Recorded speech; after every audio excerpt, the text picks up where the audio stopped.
Okay, Assalamu alaikum and welcome to the Center for Islam and Global Affairs at Istanbul Sabahattin Zaim University. My name is Üveys Han. I'm here and really excited about our 76th seminar on the geography of power, Pakistan in the age of strategic realignments. We have a very special guest here today with us.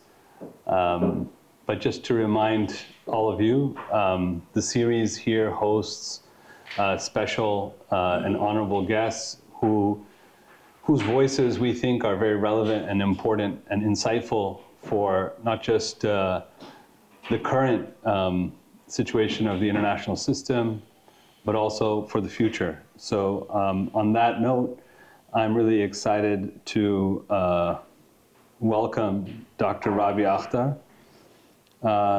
She is the Dean of Social Sciences in the University of Lahore.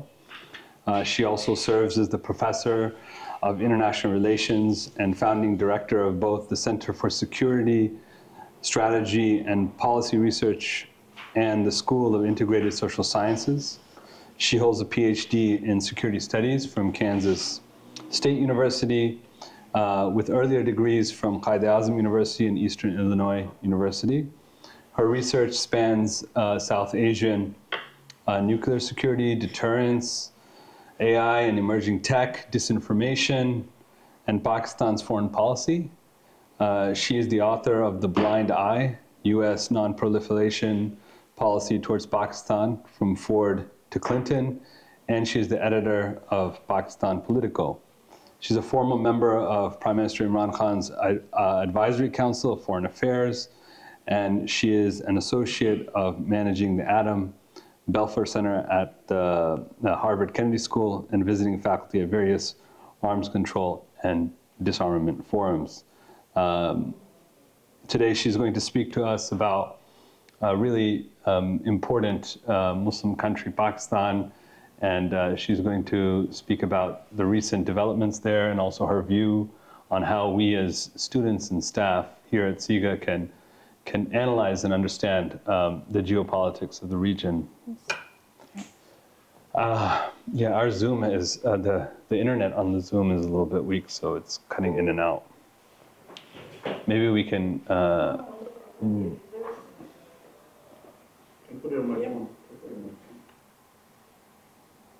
sometimes the network in this room is a little bit weak, so we'll just wait a few seconds until the live link is restored, then begin.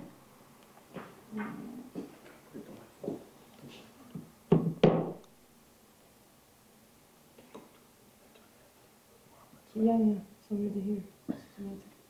Connected. Okay, good. That's good. That's on. Okay. So as I was saying, the live link is back. I was saying I give the floor to Dr. Rabia Akhtar. The floor is yours. Assalamu alaikum, everybody. First of all, thank you so much, Professor Sami and Professor Üveys Han at CIGA for hosting me today. I'm really honored to be here, and I've been following CIGA and the conversations that you have had over a period of years. And this, you said this is the 76th session, so it's really remarkable. So today I want to talk to you about Pakistan and its strategic realignments, as I call them, in today's day and age. So when we talk about geography of power, I do believe that it is being rewritten. It's not only being rewritten by diplomats, but also in battlefields, in boardrooms, in data centers, and sea lanes across the world. And we live in an era where maps still matter, but meaning matters even more, where old alliances are bending, but are not really breaking, and where middle powers, not only superpowers, are increasingly shaping the outcomes. So I'm speaking to you today as a scholar from Pakistan, also from a region where the world's fault lines are multi-layered, stuck between great powers, between narratives and between futures. So we are in the post-Cold War moment, and that's really debatable depending upon where you stand and how you're looking at it. And I believe that there are three seismic shifts that define today's strategic environment. The first is the great power competition between the US and China, which is structural, it is not episodic. The second is that the regional powers are hedging. They're not blindly following a bloc like they did during the Cold War. Turkey, Saudi Arabia, Pakistan, Indonesia, several other countries, they are following a hedging strategy. And third is the emerging technology and connectivity now redraws power much like territory once did. Alliances are being formed, chip alliances, for example, are being formed around the world. So this is not a world which is after power. It is a world which is in search of a new equilibrium of power. And I see that differently. So let me begin by sharing Pakistan's strategic story from frontline state to middle power aspiration. So Pakistan's history in the international politics is often framed through the Cold War prism of alliances, of nuclearization, and of conflict. But there is a deeper story, a story of strategic autonomy which is managed through alignments. Between managing Washington and Beijing, very few states in this world have navigated both Washington and Beijing as consistently as Pakistan has. So over a period of decades, early 50s, 60s, Pakistan was part of US alliance frameworks of CENTO and SEATO. Then in the 1970s, Pakistan was the first country to provide an opening to China, enabling the Nixon-Mao diplomacy. Then in the 1990s up to 2000, US-Pakistan counterterrorism cooperation, plus the era of nuclear consolidation, Pakistan went nuclear in 1998. 2013 onwards, it was Pakistan-China Economic Corridor and the Belt and Road Initiative embrace that came, and that became the Pakistan's flagship project, also China's flagship project. And 2025 post-May crisis that we have just had with India, we see again a recalibration, a re-engagement with greater powers in the region, and a realignment with Washington. So Pakistan, to my mind, has not oscillated accidentally. I believe that it has balanced deliberately, sometimes imperfectly. Obviously, Pakistan is not a perfect state, but always with a view of strategic survival, of deterrent stability, and its developmental needs. So it has had to balance these three over a period of years. So today, Pakistan is not longer merely a security state. It is a middle power which convenes between two global poles. And that space must be cultivated, not abandoned. Moving on to China and CPEC and connectivity as power. CPEC was never just an economic corridor.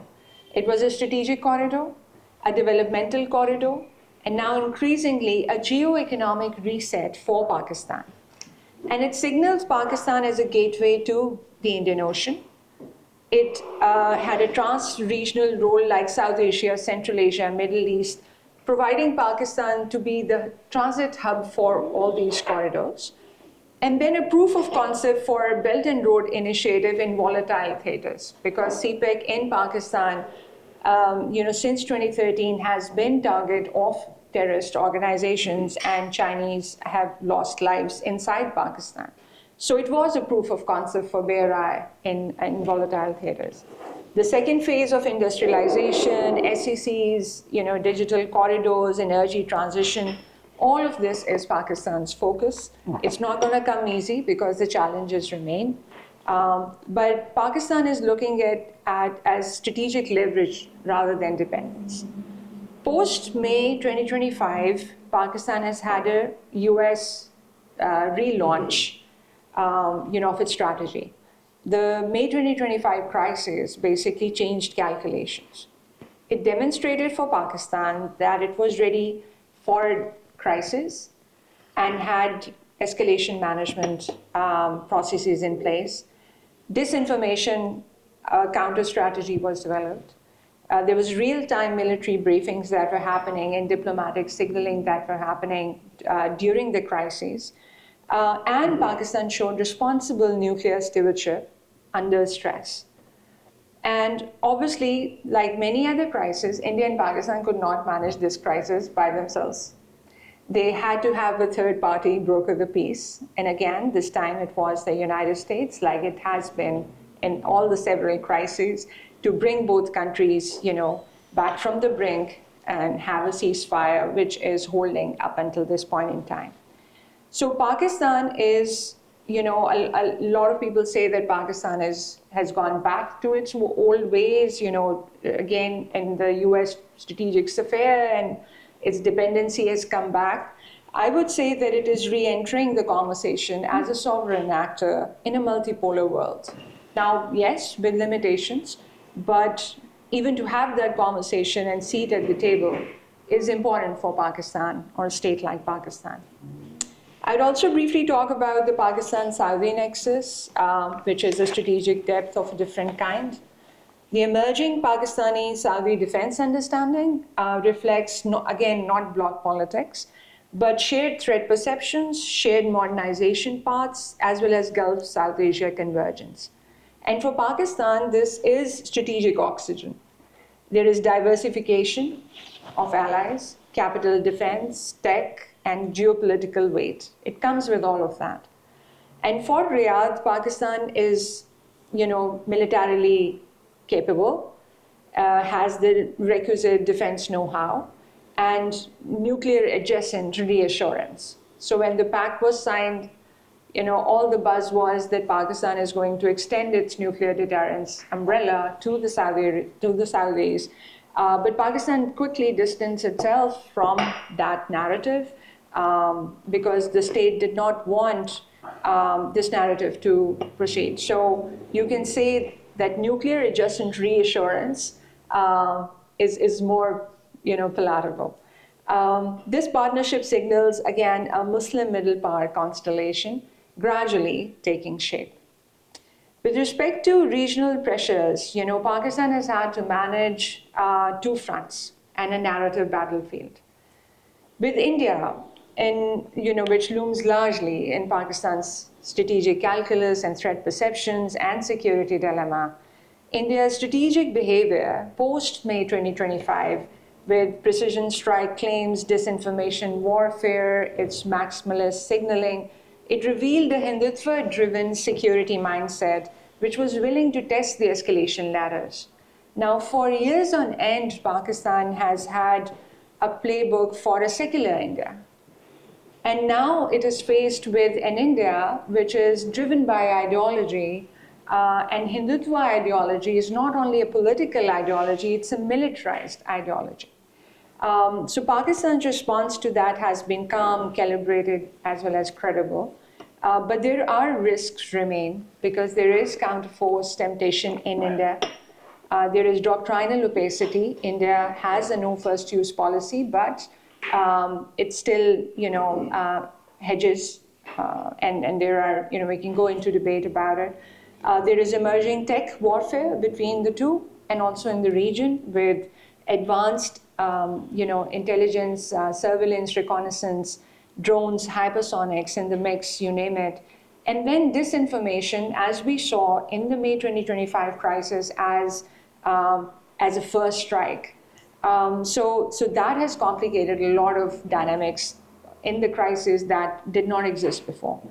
So India's push to encircle Pakistan is very real. It's seen very, in real-time sense by the Pakistani political military establishment via its Gulf outreach, via Central Asian engagements, via Quad, via tech coalitions, Indo-Israeli collaboration, Indo-US collaboration. So Pakistan needs to, respond to it strategically and not reactively. And there is a realization for that it might be slow, the challenges might be immense, but, slow and steady. Afghanistan, again, is a problematic deal. And as we sit, as I am in Turkey, we're grateful for Turkey and Qatar to negotiate some sort of a deal between Afghanistan and Pakistan. A stable Afghanistan is a geopolitical necessity for Pakistan. It is not a goodwill project. And that cannot be said enough, that a stable Afghanistan is a geopolitical necessity for Pakistan. What are Pakistan's goals with that? They are to secure its border, which is the international border, which the Afghan Taliban do not accept. Its goals are to counter the Tehreek-e-Taliban Pakistan terrorist networks. Its goal is to prevent proxy warfare return in the region, with obviously Afghan Taliban's outreach to India. Pakistan's goals are for regional energy in transit corridors. None of that is going to happen if the region is not stable for any of the energy pipelines to go through and come to Pakistan. And then lastly, to support realistic, inclusive governance pathways. So Pakistan still has not recognized, as like any other country, not recognized the Afghan Taliban yet, but obviously has a working relationship with the government. So the fears of encirclement with Afghan-India collaboration are very, very real. But then obviously there are other strategic openings as well. So I look at Pakistan as a middle power. Pakistan's identity in global politics, it is shifting from periphery and a problem that everybody saw Pakistan having a nuisance value to a pivot and a partner. And what does that middle player notebook demand? It demands issue-based coalitions. It demands norm entrepreneurship, nuclear responsibility, humanitarian tech governance, all of that. It demands geoeconomic diplomacy, and Pakistan's first national security policy early in 2022 talked about making that pivot from geostrategy to geoeconomics. And then, Pakistan, having maritime and blue economy strategy. And in the broader Islamic world, global South thought leadership, although it is slow to come. So we sit at the crossroads of the Arabian Sea, the Middle East, the Central Asia, and China's access routes. And geography gives Pakistan the weight, and it must have the strategy to give it the direction to realize any of this. So Pakistan's strategic future, I believe, needs to rest on balancing its great power relations, neither camping, choosing one side, nor confrontation, it cannot afford, connected sovereign autonomy, both sides, balancing, hedging. Secondly, regional stability through strength and dialogue. It cannot close dialogues. Deterrence, credibility, and crisis communication, even with India, is important, and it needs to be approached. Economic statecrafts, sitting again at the crossroads of these corridors, it needs to have connectivity and encourage competitiveness. And lastly, narrative sovereignty, where Pakistan needs to write its own story, or others are going to write it for it. So in conclusion, Pakistan's geography, I believe, has always been both a curse and a blessing. But it has given it significance. But geography alone, as we know, as students of history, is no longer the only variable that confers power. Strategy, adaptability, and imagination do. Pakistan has had leadership crisis. Pakistan needs to find stability in order for that imagination to happen. The age of strategic alignments, realignments, I don't see that as a threat. I think it is Pakistan's opportunity, and it is an opportunity for it to move from the margins of global narratives to the center of the regional architecture, from crisis management to agenda setting, and from security fixation, which Pakistan has always been a security state, to finding its strategic purpose. I'd like to end here, and perhaps we can have a Q&A. Thank you. Thank you so much. That was a brilliant tour de force on giving us a primer on Pakistan's political mapping or geopolitical mapping, both internationally and also regionally. So I really thank you, Dr. Rabia, for that. I want to open the floor for responses. And I really am excited to discuss some of the topics that you mentioned. I have a bunch of questions, but maybe we should. We can start with the easy ones. I'll interweave them into the conversation. Yeah, sure. So I'll let. Yeah, here you go. Let me give it to Dr. Sami first. That's for you, right? Yes.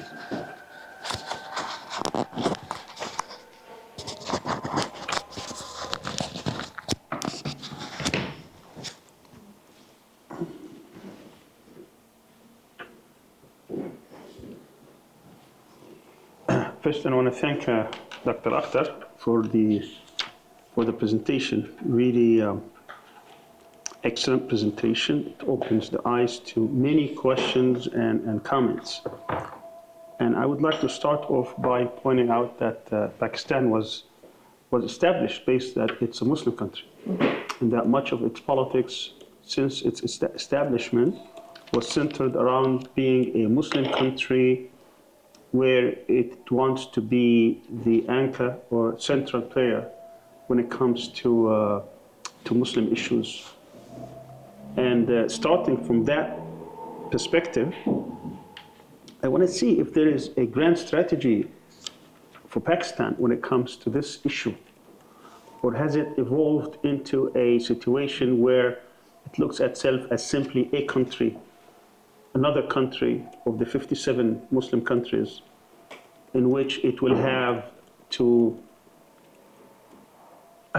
manage its policies based on its interests, whether or not these interests align with this particular ideological position. I want to contrast that, for example, to a state like Iran, where Iran also presented itself, at least since 1979, not only as a Muslim country, albeit it's a Shia, but I don't think that's significant right now, but also that it wants to play a larger role within the spectrum of regional and international politics when it comes to the so-called Muslim issues. So I wanted to get your comment about this particular, what does it mean in Pakistani politics, in Pakistani elites, that it is a Muslim country? It's just people who practice Islam and want to maintain that identity, or does it have something beyond its borders? Does it see a role for Islam as a civilization or as a force that it wants to do? Because that is not visible. So I wanted to see if you can guide us towards what it means to the, again, from the establishment until now. So that's one point I would like to some clarification about. Does it see itself having an alignment with other Muslim countries? Because you talked about middle powers. Mm-hmm. Certainly Pakistan is trying to present itself as a middle power, and certainly it is a middle power when you consider it's a nuclear armed state. So no one can overlook that fact. But does it look beyond this immediate positioning as a central player within, you said, Middle East, Central Asia, China, subcontinent, and so on and so forth? Or does it seek to have an alignment with other major Muslim countries, like Erbakan was envisioning at one point, with these 8 Muslim countries, that we can start with having a block of economic interests, and then hopefully in the future they can become more strategic. Mm-hmm. So these are the type of clarifications I would like to hear from you, particularly if there is a grand strategy with respect to the group of Muslim nations. And secondly, when it comes to international competition, great power competition, you said it oscillates, and you gave certain timelines between the United States and China. Now, I am I'm a student of international politics and geopolitics, and I follow closely many of the experts in the field. Someone like Mearsheimer thinks that at one point in the future, when the competition becomes really fierce, the US will demand that certain countries, and I think Pakistan could be one of them, even though it might not be, depending on how things happen in the next few years, if it has to choose. Now, I've asked that question to a lot of experts, and it seems that there is not consensus, but near consensus, that if Pakistan is pressed, it would have to choose China. I wanted to confirm that is your opinion. And what does that mean? If it does, if the United States pushes Pakistan to make a choice. And how does that relate to the Indian threat? Certainly the most threatening force, or the most threatening state to Pakistan, which has been since its founding, is the threat of India and the situation in Kashmir, which you haven't touched upon. How does that formulate the policy of Pakistan? And do they really have also a grand strategy or a framework about how to deal with Kashmir? Will Kashmir forever be in this situation? Is there any way out of this situation when it comes to the people of Kashmir? Because if things go in this direction without having any real solution, eventually Kashmir would be dissolved into a Pakistani part, which is taking place, and an Indian part, which will continue the suffering of the people of Kashmir. Mm-hmm. I would like to hear if there is any new ideas on that regard. Now, on the issues of the borders of Pakistan, of course, is a powerful country, but it has a lot of challenges. I would like to hear about these internal and external challenges, particularly what's going on in Balochistan. Is Pakistan in danger ever of breaking up? Because I know there are certain powerful forces around the globe, in particularly India and Israel, who would like to see Pakistan breaking up, or at least a failed state. Is that a real danger, and how is that being handled? And what is the nature of the threat of Israel? Is Pakistan being extorted that in exchange for not playing with its internal politics, that it must normalize with Israel? Is that something that is being bargained behind the scenes? You said that there is a disturbing first-use nuclear policy with India. And I'm sure Pakistan has the same. That's a very dangerous situation. How is that being mitigated, since every few years you have these skirmishes? And since we're talking about nuclear policy, a lot of people, and you mentioned that when they have the Saudi pact, that a lot of people were talking that this could probably give a nuclear cover or a nuclear umbrella to Saudi Arabia, and maybe by extension to other parts of the Middle East. And then it was completely dismissed, this argument. Why is it completely dismissed? What is the danger of having a nuclear umbrella for Saudi Arabia, or for that matter, any other country in the Middle East? Since Israel is undeclared nuclear power, and it continues to threaten many countries in the Middle East, particularly neighboring countries, what would be the drawback for Pakistan, in exchange, of course, for certain privileges it may get, to extend such this? I heard also, please confirm or deny, that Pakistan says that there are some red lines, including Mecca and Medina, that it will not allow anybody, and therefore it will, by extension, that means the whole power of Pakistan. If that is true, could that be extended to Jerusalem also, since Jerusalem is also the third holiest city? And if not, why not? On the issue of the borders, certainly Afghanistan is a mystery, since the whole of power of Taliban could not have been withstood without Pakistani help. So what deteriorated? What happened in the meantime?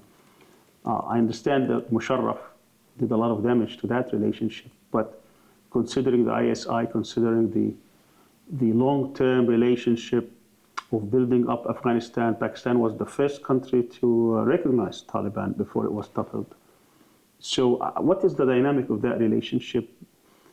Is the only explanation to it is the Pakistan-Taliban? Is that the only thing, or is there something beyond that? And what about the Indian Afghanistan, which is very, very perplexing? Afghanistan is in the Taliban, is very hardcore ideological one. What explains that? Is it India extending them certain things that other countries are not? How do we understand that dynamics? And then I have two other points. One that relates to Iran, and one that relates to Turkey. When we talk about Iran also, what is the extent of that relationship between Iran and Pakistan? Are there strategic relations, or are they just transactional? And if they are transactional, why is it not deeper? Since they do have, and of course I can understand the relationship between Iran and India, maybe that is the explanation, but maybe you can enlighten us. Could we take a break here? I will just have one more, because I had 10 minutes, right? I don't know, did you have 10 minutes? You didn't look at the program then. Go ahead. I'm supposed to get 10 minutes. No, he's a commentator. So. Oh, okay. Yeah, I thought you were just asking questions, so I thought you could respond. I am commenting on her lecture, Uh-huh. and I'm trying to get more explanation. No, I said that you could come back to you so we can have. No, I'm almost done here. So now I did talk about with one of the major decision makers in Turkey, and I was trying to again delve into the point of the grand strategy. And they do look here in Turkey that Pakistan is one of the major countries in which there are many aligned interests, and they could actually form an alliance that can benefit the Muslim world at large. Is that the same in Pakistan? And if it is, what are the evidence, the proof that there is a larger relationship among these major countries in light of what's happening around the world? And finally, the situation of normalization, because that is one of the concerns of many people in the Muslim world in light of what happened in the Gaza genocide. Is it possible, is it even conceivable that Pakistan, under the pressure from Trump or trying to get them some goodies, particularly in the economic side, in which they can actually normalize? In Saudi Arabia also is reported that it does not want to go alone, and it's trying to drag with it Pakistan and Indonesia. Is that a possible situation that we can see unfolding in the near future with the genocide still fresh in our minds? Thank you. Thank you so much. I'm glad I was taking notes. This is a whole new lecture. But thank you so much for these very, very tough questions.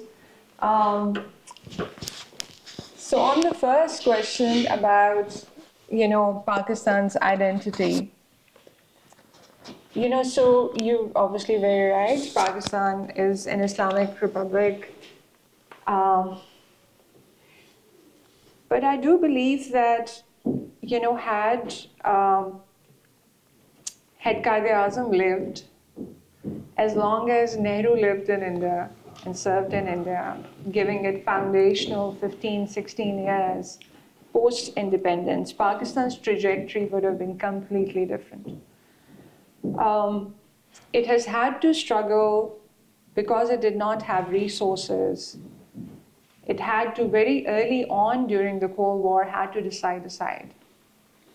Because after partition, obviously, India had more resources and wherewithal and military. And very early on, we've had a war within the first year of due to Kashmir. So the securitization of the state and the security interest and the security dilemma was just too big for that Muslim identity to take root.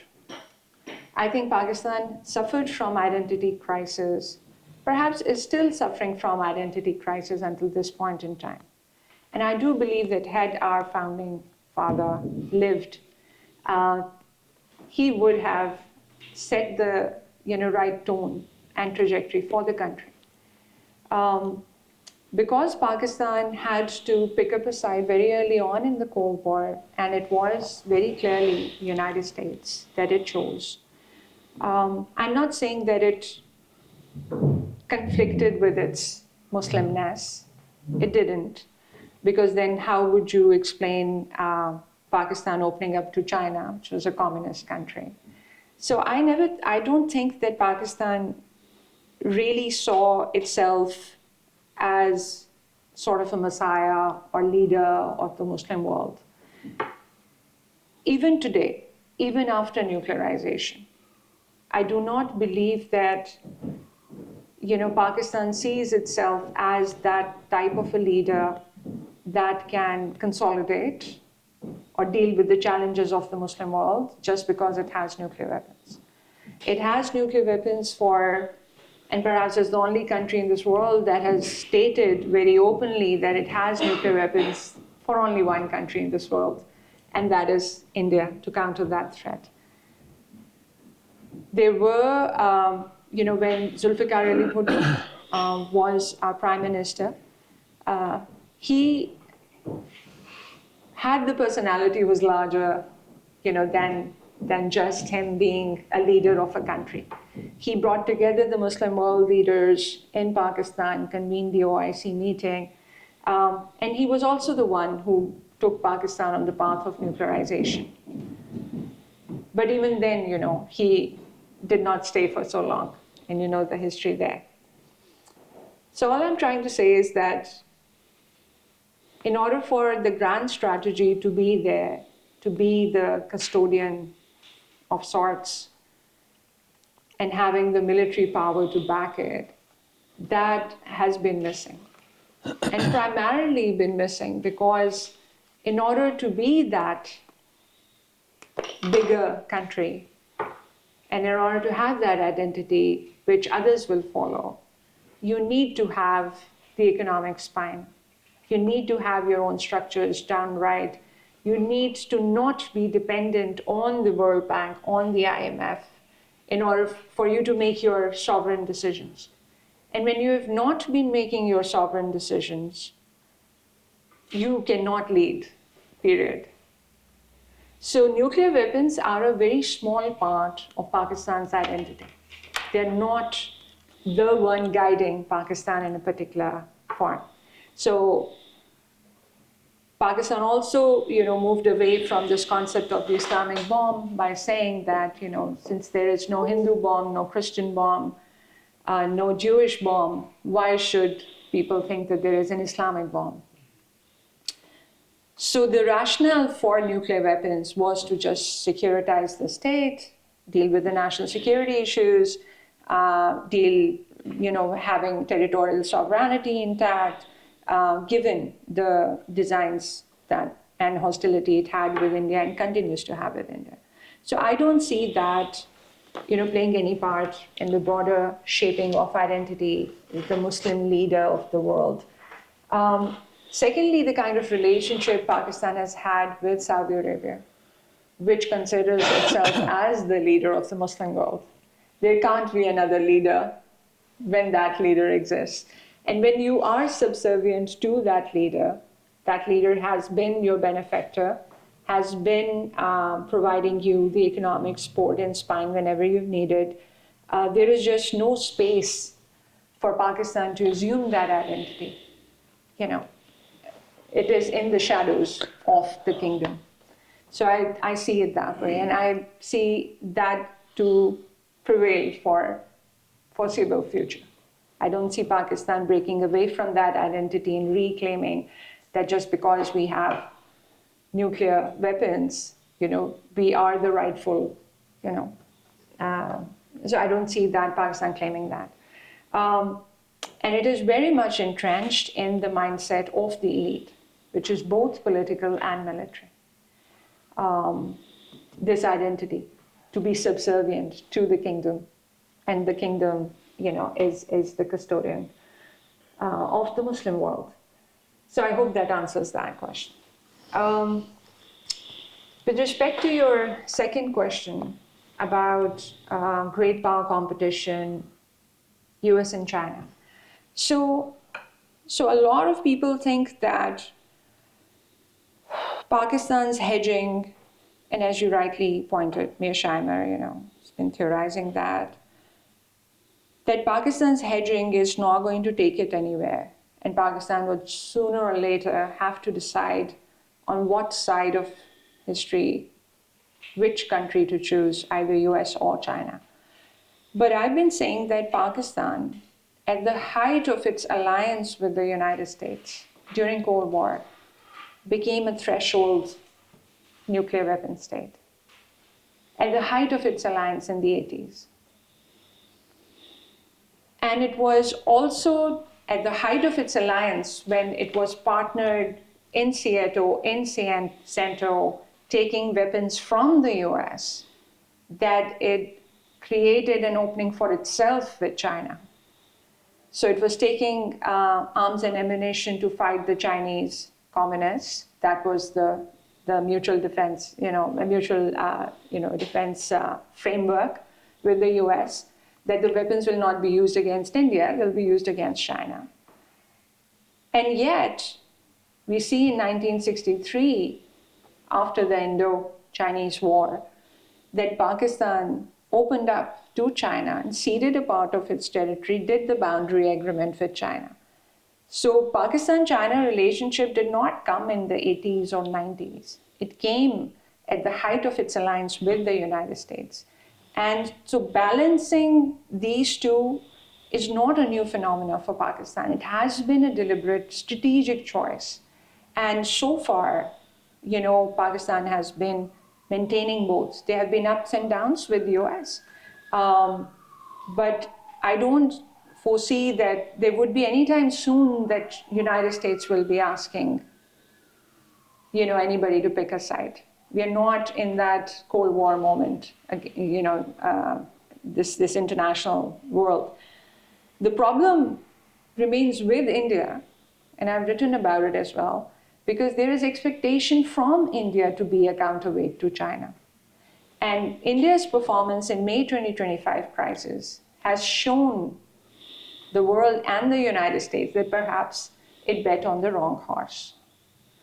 And now that you see the US realignment with Pakistan, part of it is Pakistan's performance in May 2025.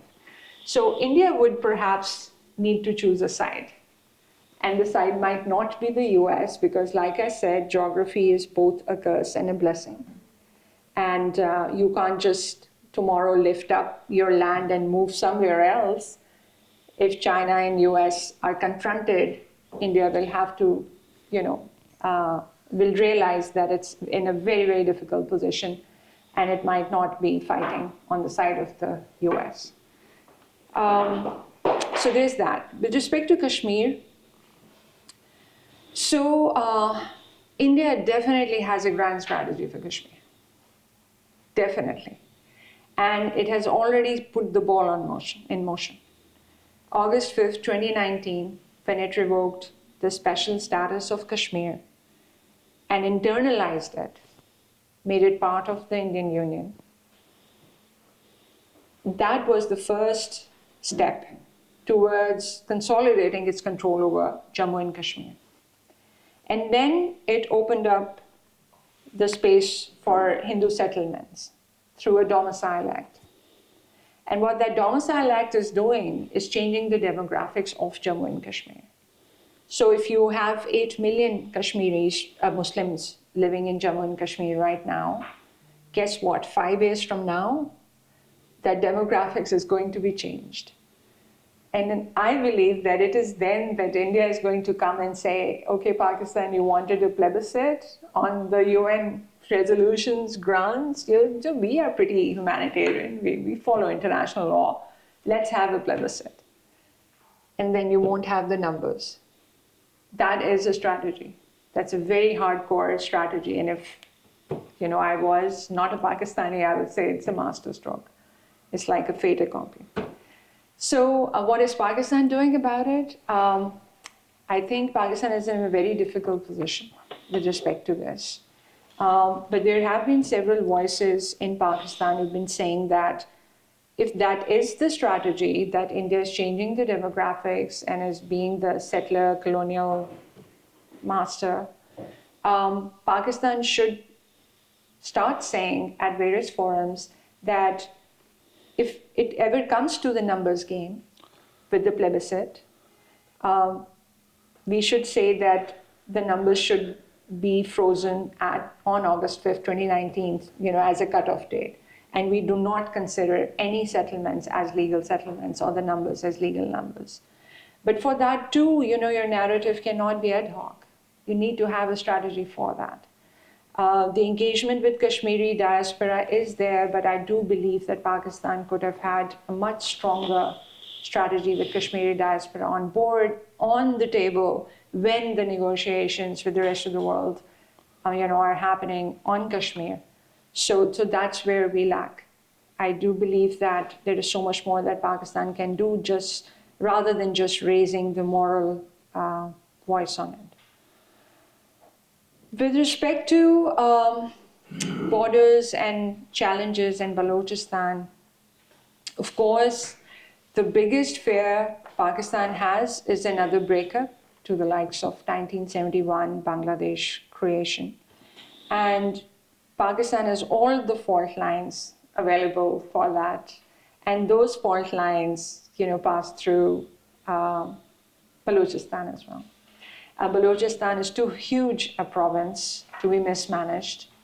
There is a very active insurgency happening there, which has the funding from India. And Pakistan has had the evidence and the dossiers that have been shared with whosoever, in the world. But that alone is not enough. There are too many exploiters out there who want to see Pakistan fail, and Balochistan is their ticket,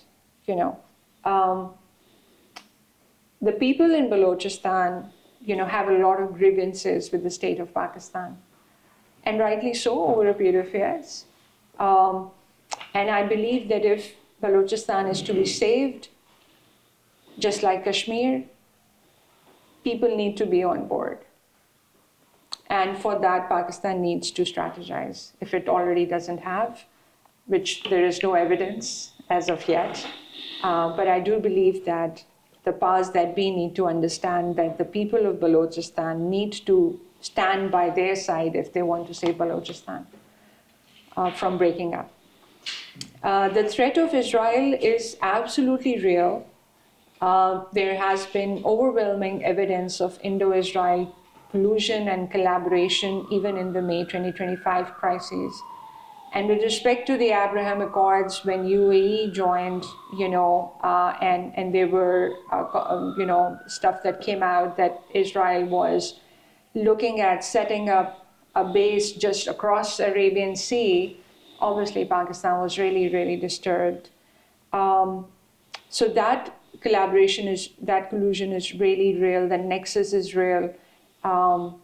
And obviously the security establishment is very much, aware of that threat. I do not believe that there is absolutely, I do know that there is absolutely zero discourse in Pakistan on Abraham Accords and Pakistan joining them. There is zero space, both militarily as well as politically, and with both the elites, the political, military elite, because there are severe reputational costs that will come with signing the Abraham Accords, both in-house and external as well. So Pakistan is not going that route. At least as of now, I can say I'm not privy to whatever is happening backdoor, but no amount of inducements are going to push Pakistan towards signing an Abraham Accords. The threat, again, the threat of Israel is very real for Pakistan. And Abraham Accords is not going to settle that, you know. With respect to the no first use, so India has been saying that it has a no first use policy, so Pakistan should calm down. But actually, its doctrine of no first use has been, Pakistan does not take it on face value, because Indian doctrine says that we will not be the first one to use nuclear weapons in any context. But then it also says, the doctrine, the written doctrine says, that Indian forces stationed anywhere in this world, if they are attacked with chemical, biological, or nuclear, India is going to attack with nuclear. And with the way that we are saying that, it has a knee-jerk reaction every time a terrorist attack happens inside India or in the disputed Jammu and Kashmir region, it points a finger towards Pakistan. So Pakistan takes no comfort in the fact that it says that it has a no first use. All of Pakistan's strategic calculus is as if it has first use policy. And with counter-force temptations, I meant, India has tested BrahMos cruise missiles in this recent crisis, in testing Pakistan's thresholds, and will continue to test it, which is going to be really, really difficult if you move towards limited war doctrine under the nuclear umbrella. With respect to your question about nuclear umbrella to Saudi Arabia or Middle East or Islamic countries, what is the harm in it? Like I said, because Pakistan as a country has declared that its nuclear weapons, which by the way are a very minimal number, and then minimal, credible minimum deterrence, the minimum number to deter your adversary, firstly does not accord any extended nuclear umbrella doctrine to survive, because the numbers are minimal and the numbers are towards another country, the only one country adversary. Secondly, Pakistan is still suffering from the proliferation PTSD of AQ Khan network, which brought Pakistan huge reputational costs when United States, broke that news to Pakistan in 2004, and told the world that Pakistan was proliferating, and so that, even though so many years have passed, that statute of limitations has still not passed on that proliferation record. So with respect to sanctions, I think Pakistan is economically too weak to get into that mode again, if sanctions were to be slapped on Pakistan in case of any projection of that sort. With Makkah and Medina being a red line, it's a no-brainer, absolutely is a red line. But I say that if Pakistan, was to even, it doesn't need to tell the world in so many words that it is a red line for Pakistan as well. It doesn't need to tell the world that, yes, our nuclear weapons are going to safeguard Saudi Arabia. If that has to happen, it will happen. If that's a tacit understanding in the backdrop, so let it be. It doesn't need to come out and say explicitly that, yes, now that we have made this pact, all your fears are coming true. I think for any Muslim country, if it was in Pakistan's position, and if Makkah and Medina were threatened, and if Saudi Arabia reached out, extending that umbrella would make sense, irrespective of whatever conditions or no conditions. So there's that. With respect to Afghanistan, so that's the question we also ask, as scholars and academics: how did we lose the Taliban?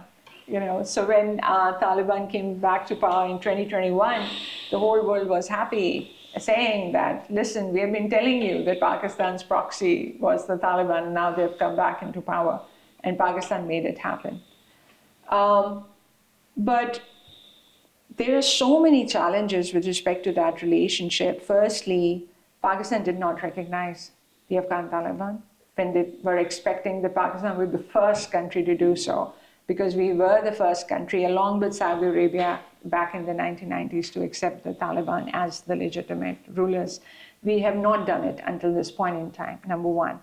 Secondly, the Tehreek-e-Taliban Pakistan, the terrorist organization that is anti-state, which was expelled from Pakistan because of military actions that Pakistan took in the federally administered tribal areas which no longer exist, expel them into Afghanistan. So they have safe havens in Afghanistan, they come, attack, and then they go back.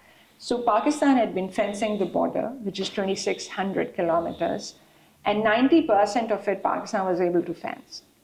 And then, there have been Taliban commanders in various sites uprooting that, saying that we don't even accept this as an international border, how come you fence it? So there is that problem. With respect to Afghan's relationship with India, that's always been problematic. And now India and Afghanistan have, again, established their relationship with India, opening a consulate in Afghanistan, even though it has not recognized Taliban yet. So there's that problem. Afghanistan has put these outrageous demands on Pakistan, saying that you reverse federally administered tribal areas legislation and you bring those FATA areas back. There will be no interference from the Pakistani government there. You settle the TTP terrorists there and leave them armed and don't tell them anything, just leave them alone, let them be. And so these demands obviously are not acceptable to Pakistan, and that's what's being negotiated here in Turkey. I don't foresee an outcome of this. Anything will be very, very short-lived. So we'll see as to how that happens.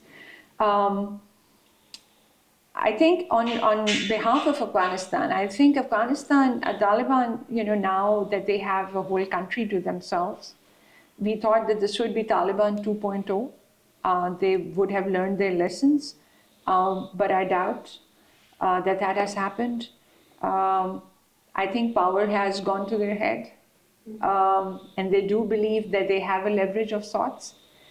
Even with United States, they initially on the face of it, they're saying they're not going to renegotiate use of Bagram Air Base. But I think if the price is right, they will, which is going to be problematic for Pakistan and China as well, to have US, again, in the region and that up close.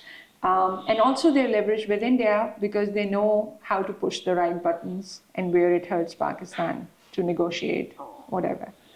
So there are those problems there. They're not going away anytime soon. With respect to Iran,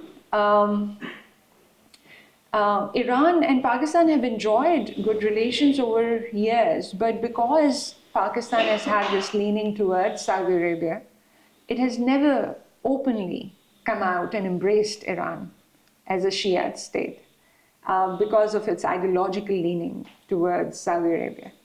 And because of Iran-Saudi relations, there was never enough room to balance that relationship.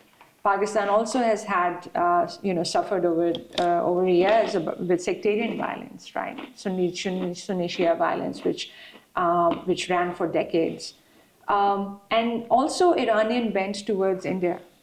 There was a strategic relationship with respect to Chabahar port that was going to materialize. And that opening obviously never, worked really well for Pakistan. Because Pakistan being nestled, and having hostile borders, which it now has a hostile eastern border, a hostile western border, and in sort of an encirclement, it does not, bode well for any strategy. I think that's that. So yeah, I've already talked about the normalization with Israel. I don't see that happening for Pakistan. And major countries, alliances with the Muslim world, that's where I do see Pakistan's potential as a middle power, because it has reached out. It has a very good, working relationship with the Muslim world. And, with Turkey, I think what has withstood the test of time with Turkey is that the relationship is not based on personalities. It has not been individual, leader to leader. It has been state to state.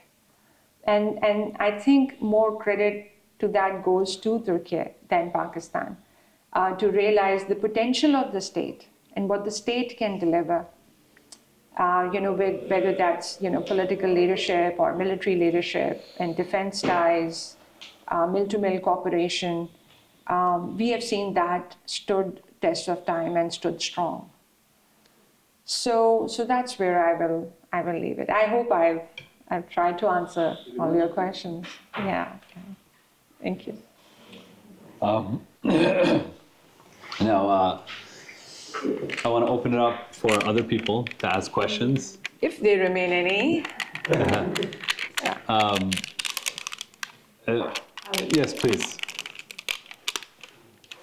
I'll repeat your question so that it can get on the mic. She will be audible. Oh, she will be, okay. She will be talking too long.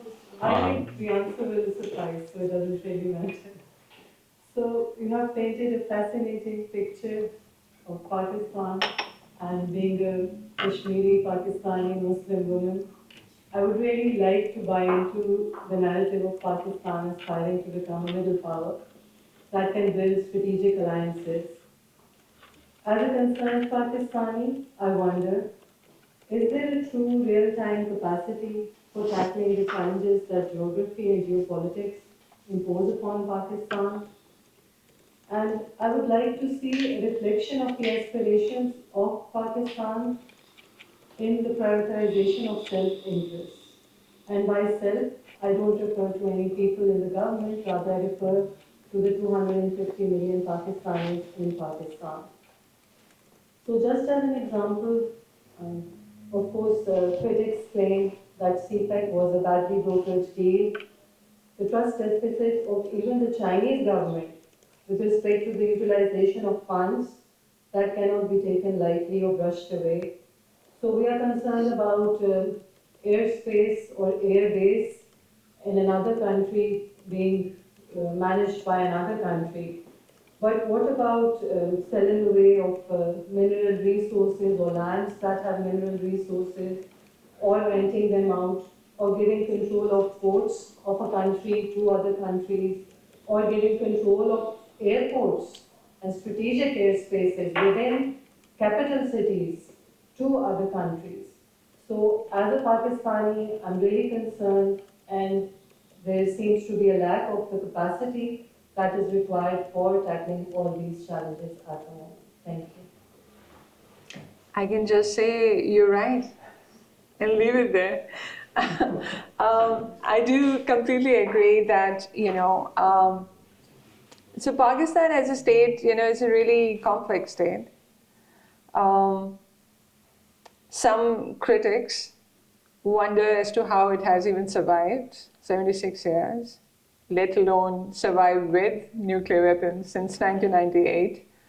But if you, look at as to, what the broader structure of the state is, whether it has been military governments, whether it have been political governments, the problem has always remained that Pakistan's foreign policy has remained short-sighted. It has always been ad hoc. It has always been in the news. Ever since, its inception, it has been in the news with all these challenges. So what is it that endures? You talk about resilience, say Pakistan is a very resilient nation.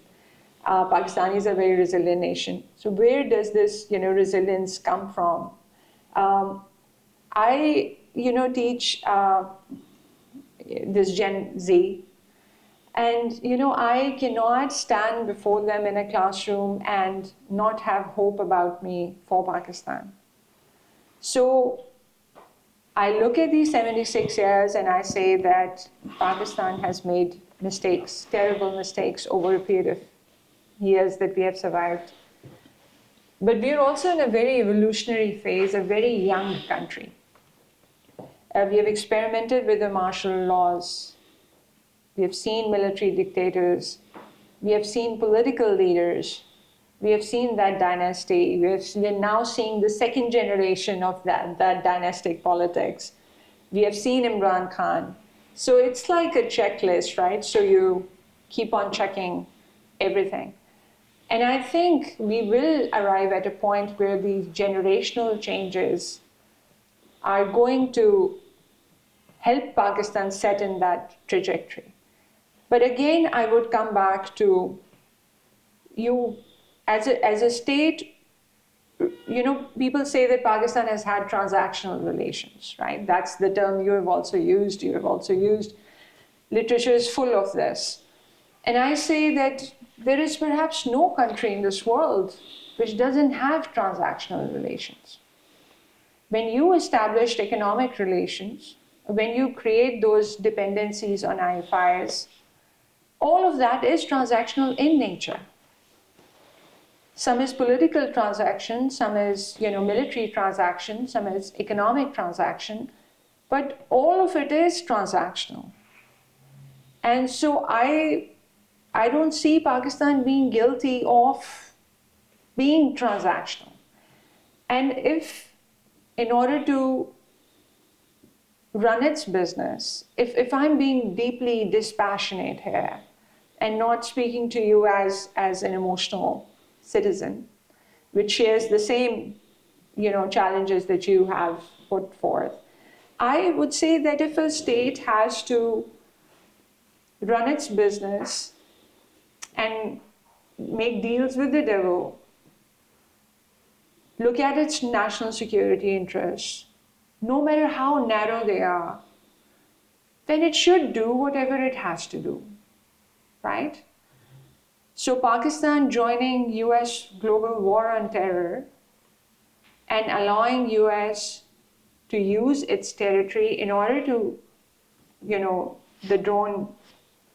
Kill Afghanis. Yes, and their own people in the process, it did that. Because the state sort of justified that it had to do that. Now, whether it was right or wrong, and there is a moral judgment attached to it, that's debatable.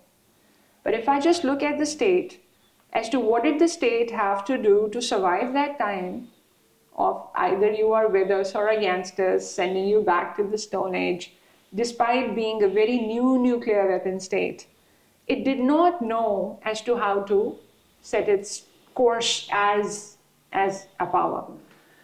So it did what it did. Now I'm saying that the state is continuing to make mistakes because the state is continuing to learn. The resilience of the people is that it is giving state more time to continue to make these mistakes.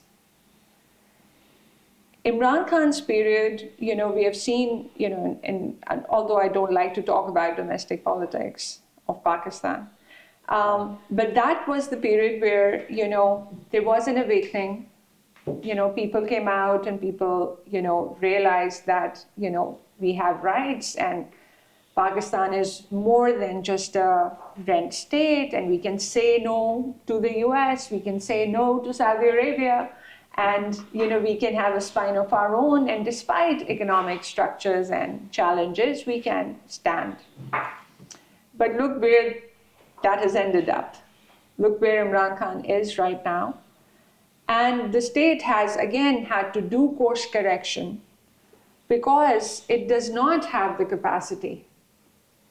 All the capacities that you have mentioned, it lacks those capacities to have a sustainable spine.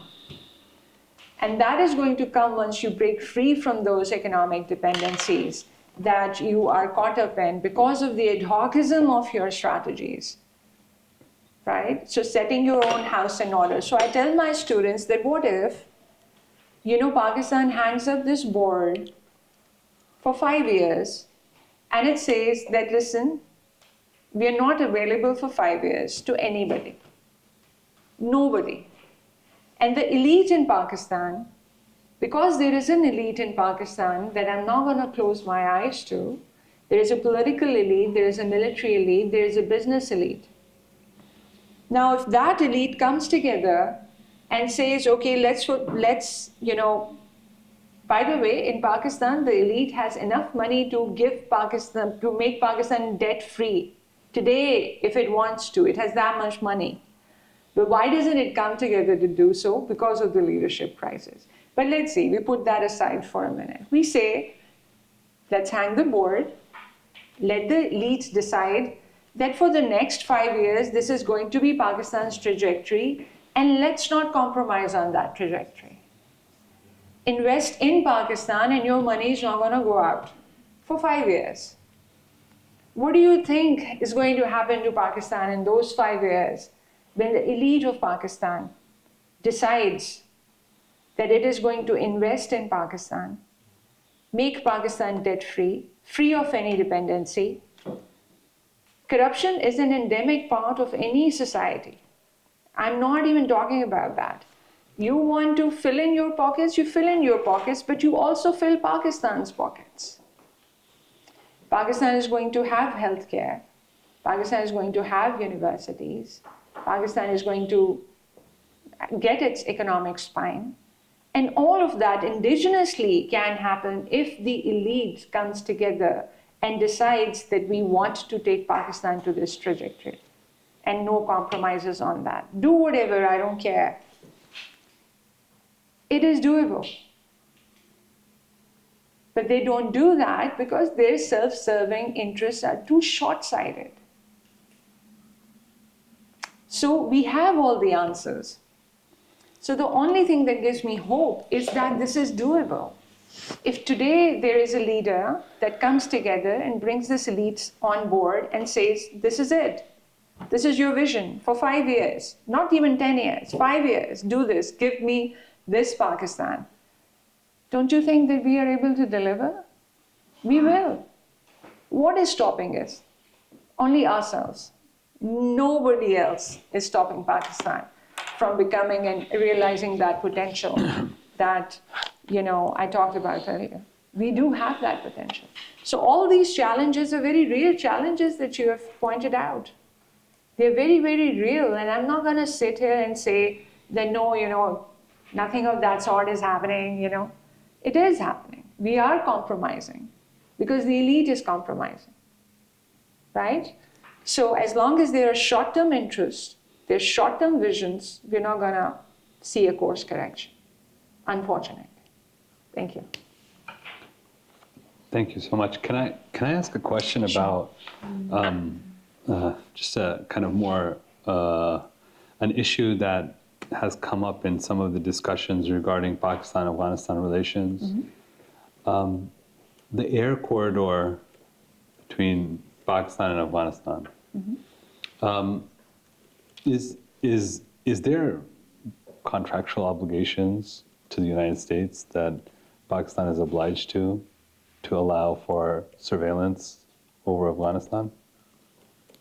Is that something that is real, or is that just a projection of the Emirates kind of idea of the... I don't think, I'm not privy to any contractual obligations unless and until it's Pakistan's own choosing. Mm-hmm. If it is in strategic interest of Pakistan, then Pakistan will have such arrangements. Mm-hmm. But I don't think that contractual obligation is for all times to come. It was there earlier? No, it wasn't. Yeah. I know about until 2011 it was there. Yes. But even before the whole TTP thing happened, we had this very iconic moment where Imran Khan said absolutely not to this really random and very strange question put in front of him, that if the CIA wants to use Pakistani airbase or airspace, will Pakistan allow them to do surveillance? Mm-hmm. And then we've had many statements from the Department of I guess it's called Department of War now, Yes. where they have said we have over-the-horizon capabilities into Afghanistan, and it just, I don't know the details, but it looks to me like they have to go through Pakistan to be able to do that. Yeah. Is that still ongoing cooperation with the CIA? There is border with Central Asian nations as well. So the latest statement, just 2 days back from the ISPR, says that there is no such contract which yeah. Afghan Taliban claims Yeah. Pakistan has, but he said Yeah. not at all this time. But there are borders with Central Asian nations as well. Afghanistan shares, so it is a high possibility that they fly from there, as well as from UAE or Qatar for that matter. But at least it's not that just Pakistani airspace that they can use airspace from other Central Asian nations. If you allow me, I have a question for Dr. Sure. So, I mean, I don't see the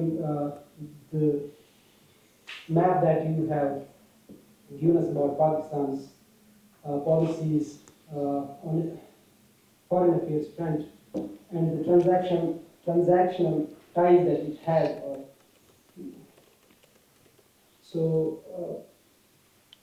There is nothing bad to have transactional relations, but over the period of 70 years, what is the end? And you have been in Pakistani security state, if not to use military directly, has been bad with US for until 2010, 11, until this episode of Osama bin Laden happened.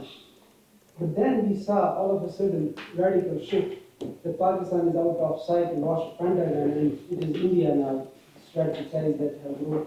What did the ills that we now see in Pakistan's foreign affairs, from where have they generated from inside in Pakistan?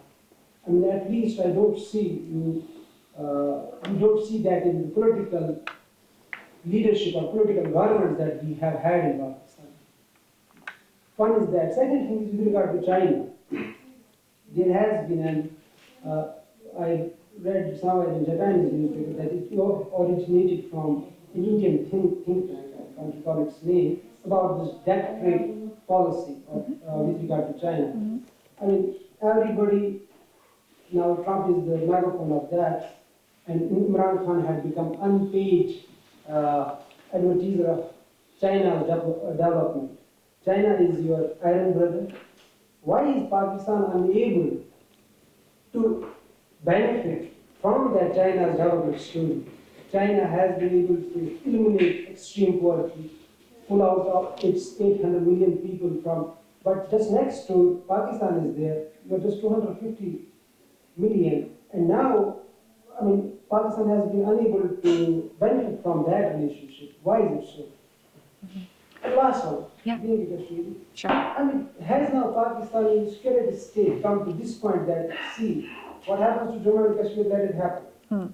We should leave this question, and leaving that question will save Pakistan. Has Pakistan come to this stage now, that leaving Kashmir question will save it? Thank you. So with respect to US, Pakistan relationship has always been very episodic. There has been ups and downs. You have all sorts of adjectives for this relationship. Marriage of convenience, roller coaster, you name it, has been divorced several times. But like I said, when a country does not have long-term strategic goals, it does not have a strategy for those goals to be achieved, right? So the goals have always been very episodic. They've always been very short-sighted. Let's survive early Cold War. Let's form alliances. Okay, formed alliances. Let's get the weapons so that we could fight with the Indians. Okay, that happened. Let's open up to China because because we share the same adversary in India. Let's move to development of nuclear weapons, but obviously at the height of US alliance when a blind eye could be turned so that you could continue with the nuclear weapons development. And then, comes the Cold War, and then obviously there's a change of interest on both sides. Pakistan had to consolidate, look inward, consolidate its nuclear weapons, drive towards the weapons. And US suddenly realized that non-proliferation was huge on its agenda. So obviously there was a contrast there. Again, you know, same thing that I said to Aisha earlier, with China as well, you know, it has been, although it might, if you zoom out and you look at the relationship, it would seem like the most sustainable, consistent relationship since 1963 until this point in time. And so it didn't need to translate into something big. It translated into defense relationship, which behind the scenes has been really consistently helping Pakistan modernize its military and nuclear. And so that has delivered. On the China-Pakistan economic corridor, the kind of terms and conditions that Pakistan could have negotiated, did not negotiate. Again, short-sightedness. Learning from China, lifting 2 million people from poverty, that is a quote that every Pakistani politician has quoted until this point in time. But in order for you to do that, you need to set your own house in order. And by that I mean, obviously, do strategic reforms, security reforms, economic sector reforms at home, which you didn't. So to emulate China is one thing, to fancy it is one thing, but to have a roadmap in order to have it on ground requires capacity, and that's a question that has always been on. We don't have the required capacity. It has never built because, again, of short-term elite interests. So in China, not only China, in India as well, the elite came together. They agreed on a trajectory. They agreed on a GDP figure for their countries, and then they set their course. Irrespective of whatever is happening in the region, there is no compromise on the growth trajectory of their countries. We have failed to do that. So there's that. A lot of shortcomings there. And with respect to Jammu and Kashmir, like I said, it's really, I personally believe that it is, India has played its cards. And there is not, and also with respect to Indus Waters Treaty now, they have played their card. And if we think that this is only a short-term thing that's happening and India is not going to go anywhere with it because it can't, it can. And so it's slowly testing the thresholds with respect to how much further can we push this country and what concessions can we take. And they have done exactly that. Since 2019, zero conversation between the two states. And it is not that Pakistan has not tried to speak to India. They have tried to open bilateral communication, but that's a no-go. So again, they are also looking at Pakistan as a state which has had weaknesses, not playing from a position of strength, has disunity at home, divide between state and the citizens increasing.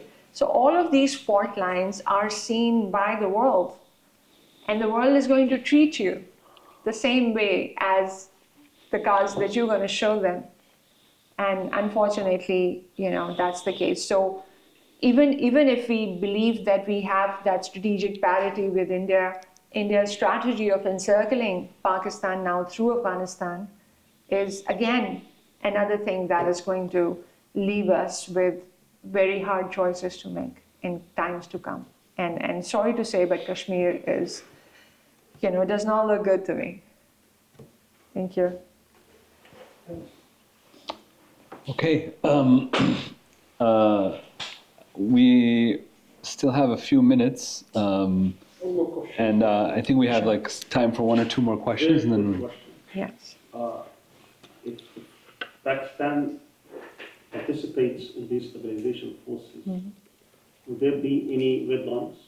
If they were asked, for example, to disarm the resistance groups, would they actually do that? Respond? To disarm the resistance groups in Gaza, or would there be some red lines that we cannot cross? I really don't know if the terms for setting up the ISF have been made public yet. I don't know what conditions, what conditions states will be participating in to do what. So unless and until that blueprint comes out, I might not be able to answer that question No, I'm directly. just asking from your experience, because that's what Trump has been talking about. That he Yeah. wants this force, Yeah, trying to get he went to them, they said, we need a Security Council mandate. yeah, I don't think the Security Council mandate would give them that. yeah. Then they would be asked by the board that he is chairing, this is what I would like to do. First, do it through soft power, but if not, hard power. I'm just trying to see whether that would ever come to pass, whether ever Pakistan and other forces. I just hope that the countries that are coming together to form this coalition, will have their own set of terms and conditions to participate in it. And I hope that that's being negotiated. I also cannot believe that ISF will not have Turkish troops in it and there will be Pakistani troops in it. How would Israel be okay with that? And why is Israel okay with that? That's my question. But so far, if I may, so far, the foreign countries have accepted, and Israel only vetoed Turkish troops. Yeah, that's what I'm saying. It's beyond me. So I hope that Pakistan in its negotiation pushes for Turkish troops to become a part of ISF because that should happen given Turkey's own experience and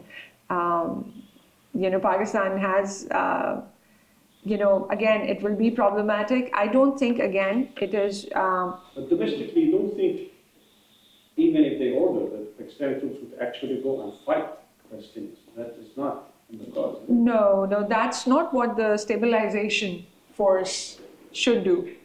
And I think there's a lot of support for Gaza and Palestine within Pakistan.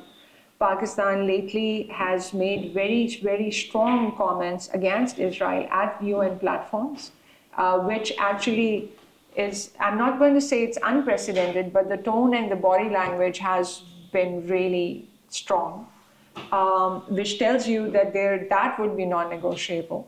And if this stabilization force is there to stabilize the region, which means that it doesn't allow the Israeli forces to launch an attack and break ceasefire, then it should be welcome, right? But let's see as to, what are some of the contours on which, and I do hope that Turkey becomes a part of ISF. I had a question on the Pakistani-Saudi Defense Pact. Sure. Like, it makes no sense to me. Like, I know the Saudis aren't going to come join Pakistan when India Of attacks. course not. So, like, what's the point of it? Yeah. I don't understand. So, it seems like a one-way. Like, it doesn't really seem like a pact. I mean, I don't know that the agreement wasn't made public, so yes. We don't really know if there's like a clause of mutual defense or not. Because it's ridiculous to think the Saudis are going to come. Yeah, no. I think even the Saudis would not want to come. If there is an attack on Lahore, I don't think so that they're going to come. I don't even save know. I don't think the us from Pakistanis that. want the Saudis to show up either. No. It's not a NATO type treaty act. Okay. It is not an act of collective defense. Okay. It is a defense pact, which means that Pakistan gets to train Saudi forces. Some troops deployment if need be, because the Yemen style that we earlier said no to, and training. And Pakistan has been doing all of this. They've already been doing that, right? They've already been doing it, but hadn't really formalized it. I see. So I think it is more of an optics rather than substantial. And no, it's not. Since the 70s. It's not that. Sorry? Since the 70s. Yeah, it has been. And Saudi Arabia, from what I know, is really just is it still banking on American security architecture to protect the kingdom? Yes. Mostly. Yes. So there's no pivot from that. No, there is no pivot. It just wants to signal U.S. that it is diversifying its defense partners, joint production of weapons and stuff like that. Okay. Nothing more than that. Saudi Arabia still wants a nuclear power plant, which is going to come from the U.S. I see.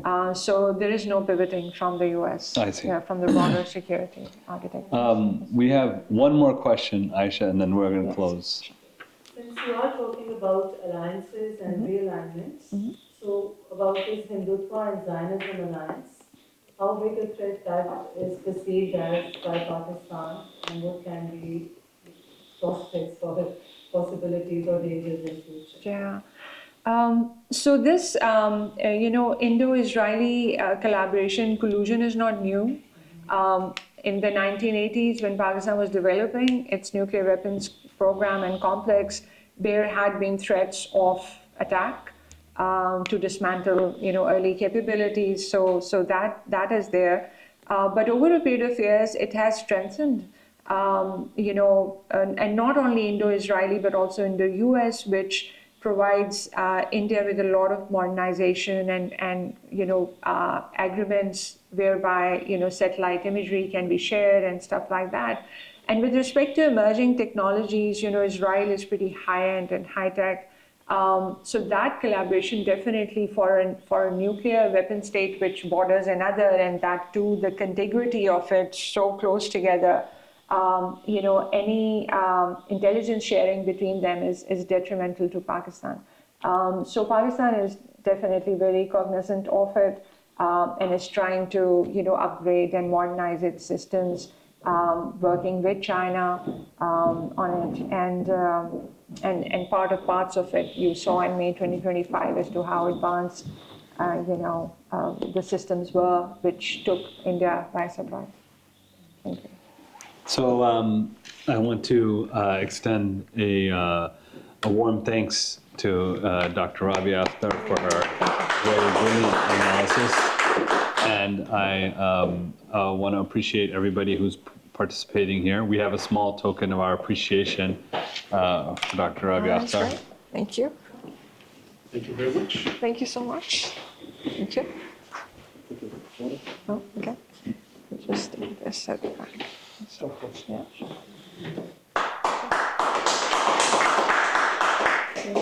Thank you so much. Really appreciate it. It's beautiful. And I just want to invite everybody for our next seminar that will happen at the end of November. So look out for our flyer. And for all those who are joining us online on the live stream, please stay tuned for our next events at CIGA. Thank you very much. Assalamu alaikum. Oh my God.